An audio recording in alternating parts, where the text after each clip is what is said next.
Salut à tous, je sais que pour beaucoup d'entre vous, la période des vacances arrive à grands pas. Et je sais que pas mal de joueurs vont profiter pour pouvoir s'entraîner et mettre les bouchées doubles pendant ces vacances. Et dans cette vidéo, je vais tout simplement vous expliquer comment créer votre propre séance spécifique attaquant. Allez, on y va.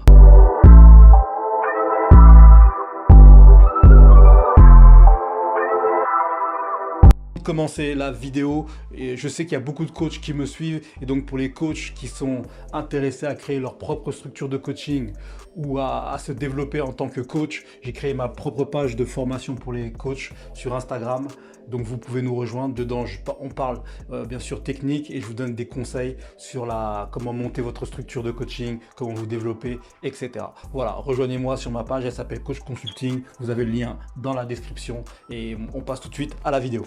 Pour débuter, on va commencer par la liste des choses à ne pas faire. Et la première chose à ne pas faire, c'est faire que des frappes en dehors de la surface. Donc faire que des frappes en dehors de la surface, il faut bien se mettre dans la tête que ce n'est pas une séance spécifique attaquant. C'est deux choses bien différentes. Même si pour un attaquant, c'est important d'avoir la qualité de frappe en dehors de la surface de réparation, il faut savoir que la majorité des buts, jusqu'à 85% des buts sont marqués dans la surface de réparation. Donc ne passer sa séance qu'à faire des frappes n'est pas une bonne solution. Travailler à l'arrêt, c'est tout ce que nous ne voulons pas faire. En tant qu'attaquant, nous voulons être toujours en mouvement. À partir du moment où on sait ça, il est juste inconcevable de travailler à l'arrêt. Même si le travail de la gestuelle a sa place dans le travail spécifique attaquant, le travail à l'arrêt doit représenter uniquement un petit pourcentage, un très petit pourcentage de votre séance. Ne pas mettre d'intensité, et ça c'est une erreur que beaucoup de joueurs font, c'est-à-dire que vous vous entraînez mais vous ne mettez pas l'intensité que vous retrouverez en match. L'objectif de ces séances est qu'elles se rapprochent au plus proche possible de ce que vous allez retrouver en match. Et en match, qu'est-ce que vous retrouvez? De l'intensité.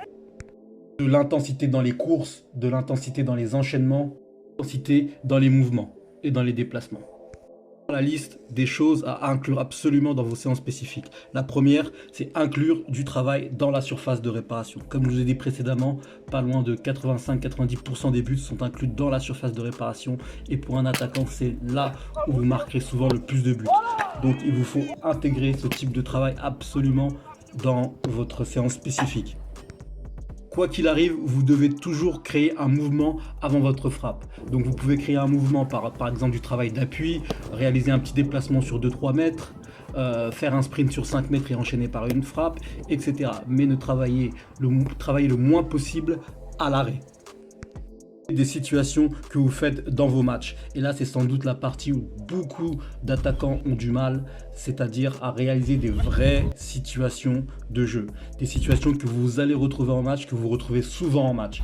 Donc, bien évidemment, ça ne sert effectivement à rien à travailler des situations que vous ne verrez jamais en match. Ce type de situation où vous dribblez 4 cônes avant de frapper. Ça n'arrive très peu que vous dribblez 4 joueurs et que vous frappez. Donc à partir de là, il faut que vous évitiez ce type de travail pour ne pas perdre votre temps et surtout gagner en efficacité. Réalisez vraiment des situations réelles à partir de ce que vous rencontrez en match. Je vous ai dit tout à l'heure à ne pas faire, et ça rejoint également ce que je vous ai dit précédemment sur les situations de jeu. Vous devez mettre de l'intensité.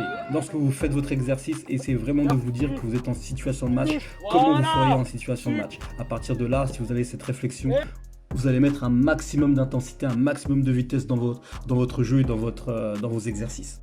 Et la dernière chose, rajouter un défenseur lorsque c'est possible. En effet, en rajoutant un défenseur, non seulement l'éventail, la possibilité d'exercice est multipliée x 2, mais vous êtes encore plus dans une situation réelle, une situation de match, et ce qui va vous permettre non seulement, comme je vous ai dit dans une de mes précédentes vidéos, de travailler votre prise de décision et votre instinct d'attaquant. Donc lorsque c'est possible, n'hésitez surtout pas à rajouter un défenseur.